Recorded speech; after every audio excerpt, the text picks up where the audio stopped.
In Singapore, a remarkable law stands out. Chewing gum is strictly regulated. This unique stance not only curbs litter but serves as a fascinating reflection of the nation's cultural values and its commitment to public order. Here, regulations embody a societal ethos that places communal harmony above individual indulgences. Shifting our gaze to Canada, we encounter a different kind of regulatory scenario. In the face of unauthorized protests, wearing a mask can result in hefty fines or even prison sentences. This law, while controversial, underscores a delicate balance between public safety and civil liberties, prompting a conversation about the rights and responsibilities of citizens.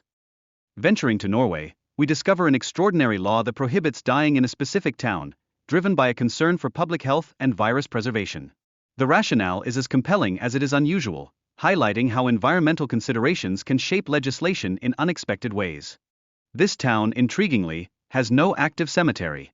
Instead, bodies are transported to other locales for burial, with families receiving symbolic burial certificates to conduct virtual ceremonies.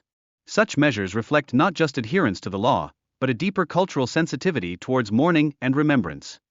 Moreover, the peculiarities of this law extend to the prohibition of secret tours to the cemetery, further emphasizing the community's unwavering commitment to maintaining public health standards.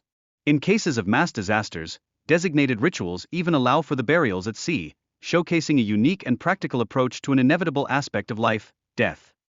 Meanwhile, in Jerusalem, we encounter a law that governs pork consumption, established in the 16th century. This legislation not only respects the Islamic and Jewish beliefs prevalent in the area, but also serves as a poignant reminder of the essential cultural values that continue to influence agricultural practices even today. Transporting ourselves to France, we come across a fascinating relic of the past, a law that barred women from wearing pants until 2013. This enshrined gender norm captures the essence of societal evolution, revealing how women's rights movements have been pivotal in challenging and reshaping outdated expectations.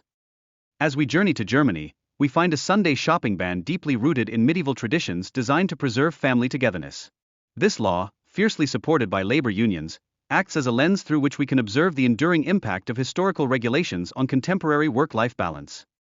Ironically, the limitations of Germany's Sunday shopping laws have inadvertently birthed a black market worth millions. While only a few stores are allowed to open, this reality has given rise to a notable increase in online shopping, illustrating the ways in which tradition can clash with modern consumer behaviors.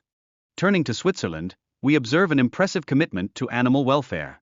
Strict laws require social companionship for certain pets, aiming to prevent distress. The consequences for violations can range from monetary fines to imprisonment, showcasing a robust societal approach to ethical treatment of animals. In the United States, Alabama presents a curious case, a law that prohibits men from donning women's underwear. Rooted in traditional gender norms, this law is rarely enforced, yet it lingers as an artifact of a bygone era. It serves to remind us of the complex social fabric that governs personal freedoms. A particularly striking incident in Alabama came into focus when a female officer was arrested for wearing unconventional undergarments. This highlights the way outdated laws can still significantly impact the lives of individuals, inciting a wave of advocacy for change in such archaic legal standards.